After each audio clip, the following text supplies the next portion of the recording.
Hello. Today we're going to look at section 11.6, and it's the shortest section of chapter 11. So, two new tests for convergence or divergence of series, and then the next section we will sort of summarize everything we've done so far. So, this is like the last new rules for chapter 11 for a while. Okay, so the first new test we're going to look at is called the ratio test. And basically, what it is you take the n plus 1 term and divide it by the nth term. And what happens is, if the terms are getting bigger or smaller, then this ratio will tell you the rate at which they're getting bigger or smaller. So so there's three conditions here. If this limit approaches some number L and it's less than 1, and you can see it has to be positive, right? Because you have to take the absolute value to do the ratio test. So if the n plus 1 term is smaller than the nth term, then this number will be less than 1. And essentially what happens is, just think of it like a geometric series, right? If this number is less than a geometric series, then a geometric series will converge under these same conditions, right? So if this is less than some number, then this converges. And because we're taking the absolute value, if this converges, then it's absolutely convergent. And as we saw in the last section, if it's absolutely convergent, then it's convergent. Now, if the an terms are getting bigger, then this ratio will be bigger than 1. Or they could be growing sort of out of control and be infinity. That happens too. And again, it's like a geometric series, right? If the base of a geometric series is less than 1, it converges. If it's greater than 1, it diverges, right? So, the R in the geometric series. So really what you're doing is just dividing the n plus 1 term by the n term, taking the limit, and looking at the number that results. And the last case is the ratio test. By far will be the thing you use most for the rest of chapter 11. But it does sort of have a flaw. And the flaw is that if you end up with exactly 1, then the ratio test is inconclusive. And this is sort of a result of what I put down here. So we've seen that there's polynomials, exponential functions, factorials. The ratio test works fine with all that. But it tends not to work well with p-series. So because it's a sort of one-size-fits-all test, especially as we progress through the rest of chapter 11, you're going to have a tendency to want to use it a lot. But just recognize when it fails. So if something looks like a p-series, you're better off using like a direct comparison test or something like that. And I'm not going to prove it. It's a really long proof. And if you're interested, the proof is in the textbook. So you have to memorize this test. This will not be given to you on an exam. You have to memorize this. All right, so let's talk about convergence or divergence here. So that's the series we're going to look at. And you can see that there's an n factorial in the numerator, right? So let me go back and show you, right? We've got an n factorial here. So whenever you see a factorial or an exponential function, that's a good sign that the ratio test is a good one to use. And then just don't forget what the factorial means, right? It just means take the number, multiply it by every whole number less than itself down to 1. So here's the ratio test. So plug in an first, right? It's just the original series. And then just replace all the n's with n plus 1. So in order, this is generally how it goes. The ratio test requires that you use absolute value. These are all positive, so we don't need the absolute value. And then you want to look at maybe factoring anything that's in here, because what we're trying to do with the ratio test is get stuff to cancel. So what I did here is I factored n plus 1 factorial into n plus 1 times n factorial, right? So here's n factorial. Well, n plus 1 factorial just has an n plus 1 tacked on. So n plus 1 times n factorial is n plus 1 factorial. So I'm factoring out the n factorial so I can cancel it. Then I just, we have two fractions that are divided, so just multiply by the reciprocal, right? So just flip and multiply. So the 2n goes in the numerator, the n factorial goes in the denominator.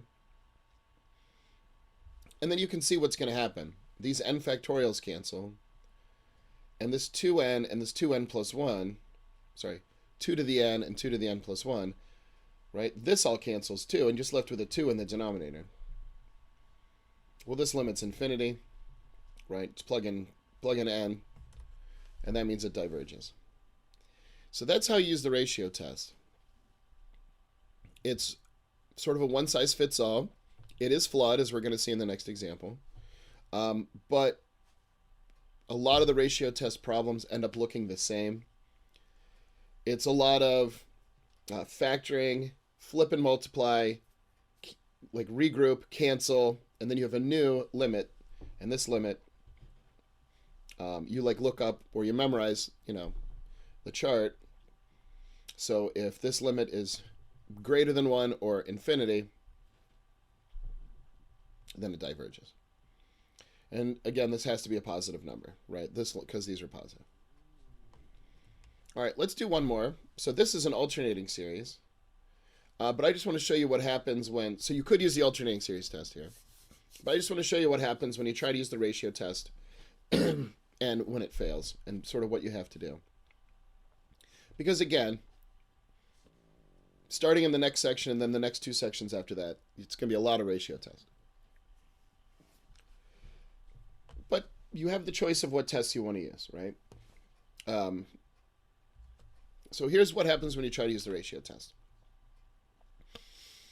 So, here's my original series. I just replace all the n's with n plus 1s, as I did before. Notice the use of the absolute value here. We'll cancel all the negatives. So I can get rid of the negatives and drop the absolute value. Now flip and multiply. Now what I'm going to do is I'm going to kind of break this up so I can kind of look at it and make more sense of it, because this arctan is, right, you can't really cancel through arctan and stuff like that. It's not really an algebraic thing like a factorial or an exponential or a polynomial. It's a special kind of function. So I broke it into two limits. And I'm going to just think about this limit separately from this one. Notice I just regrouped and factored this one. So this limit here, I can go ahead and just plug infinity in, right? Arctangent of infinity is just pi over 2. And then here, what I did is I brought the limit on the inside, and I divided each term by the highest power in the numerator. Now this is a constant, right? This is 1. And then I evaluate this, and this is 1. So I get 1 times 1 squared. The ratio test fails. It's just inconclusive. And when you think about it, if you go back and look at the original problem, so this is the original series. The negative 1 to the n doesn't have any effect on the ratio test because it's absolute value. Arctangent, the biggest it can be is pi over 2. And then n squared looks like a p-series. And that's why this ratio test failed. It kind of tells us that we should be looking at this as a comparison to a p-series.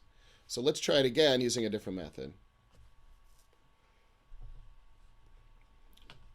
So first thing I'm going to try to do, and I'm not saying this always works, but really p-series is the main thing that the ratio test fails at. First try to compare the absolute value of the ANs with a convergent p-series using the direct comparison test. Now, if you suspect that the series diverges, compare it to a divergent p-series. But this trick only works with convergent p-series because if it's absolutely convergent, then it's convergent.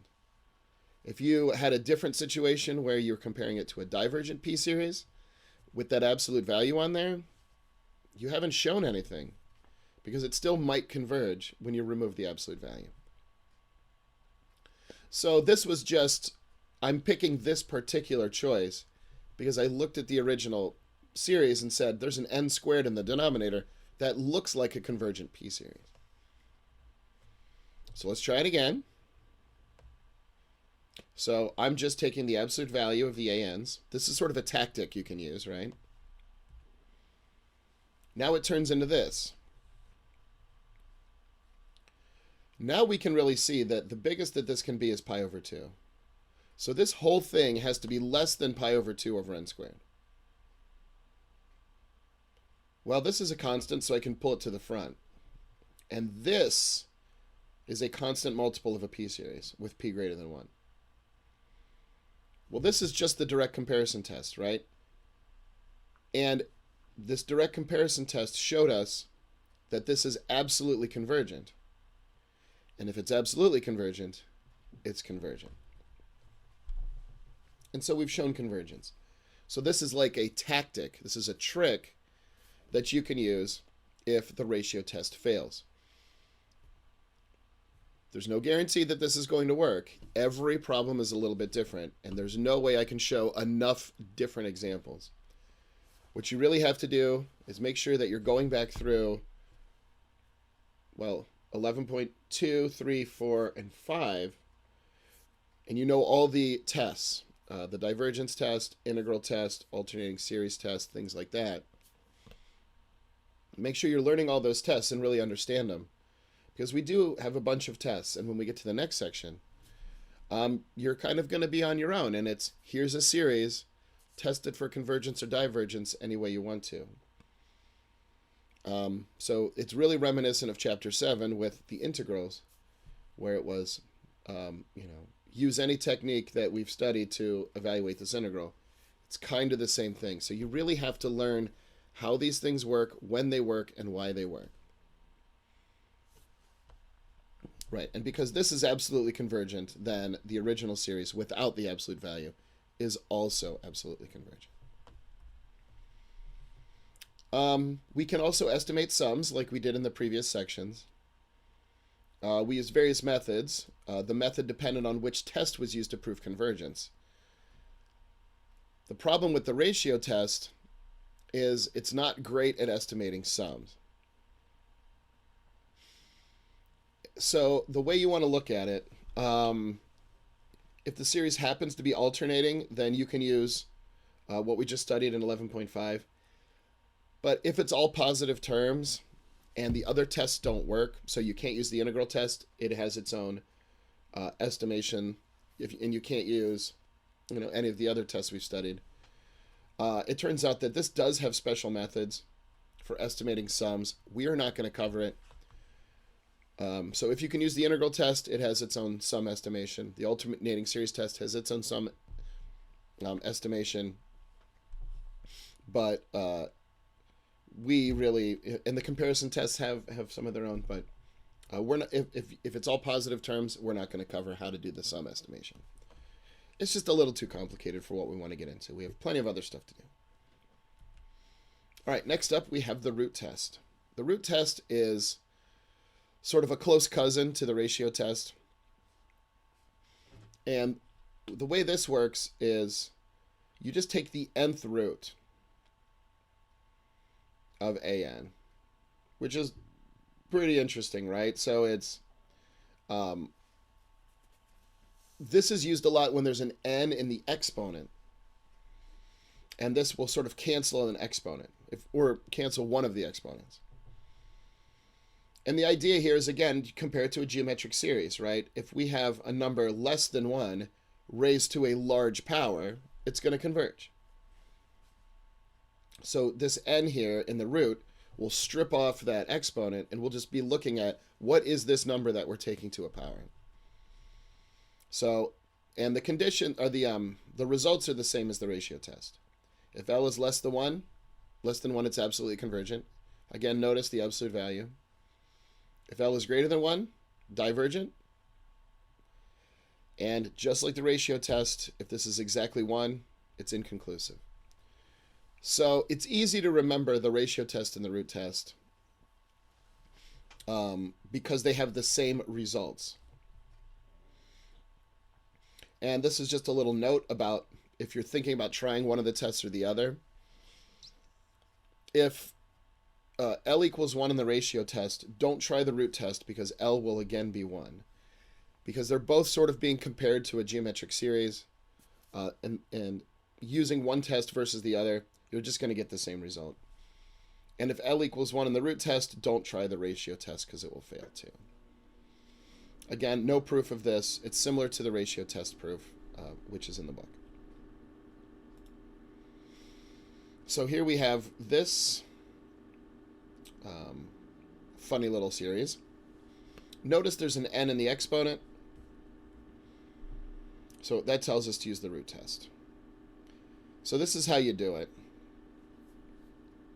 All these terms are positive, so I'm going to be able to drop the absolute value. This n and one of these n's will cancel. I'm left with this. Some of you might recognize this right now. But if you haven't seen this before, we did a variation on this in section 6.4. But I'll go ahead and do the whole thing. When we learned the variation on this in section 6.4, we didn't have L'Hopital's rule yet. I'm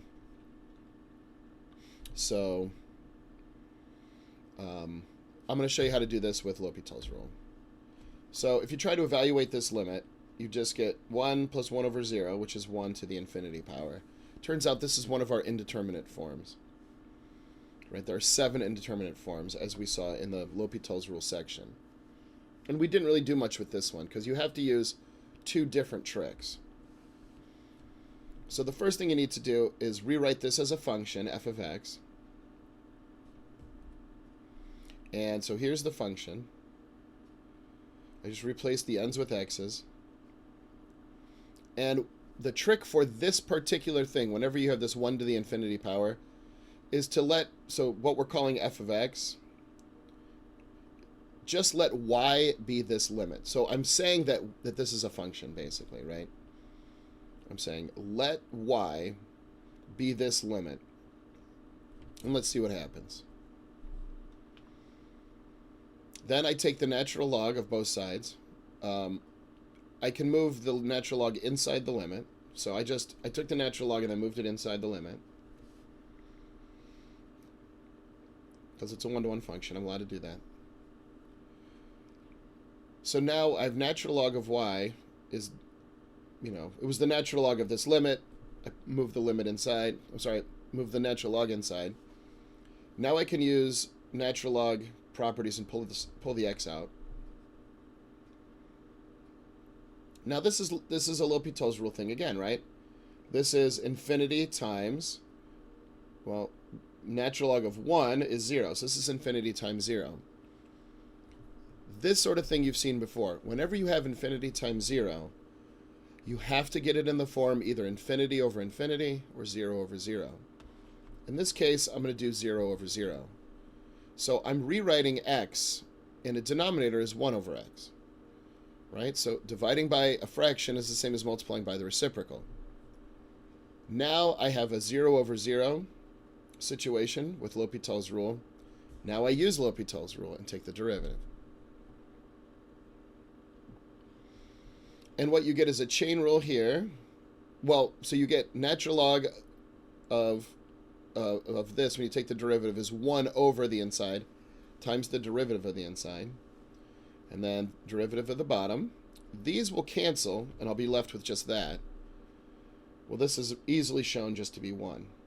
So look at what we have here. Natural log of y, right? This is, natural log of this thing is 1. Well, if natural log of y is 1, then that makes y, which is this whole thing that I started with, just e to the first power, which is definitely bigger than 1. So what you do is you take the natural log to do all the algebra, and then you sort of put it back as an exponential. So y is actually e to the first, which is definitely bigger than 1. So our original series diverges by the root test. So that's a cool trick. And this kind of stuff. So the root test is used a lot for exponents. Whenever you have an exponent in a power, go ahead and use the root test. Well, that's it. Nice short section. If you have any questions, let me know. And I'll see you next time when we look at how to choose the right test to use for a series. All right. Till next video. See you later. Bye-bye.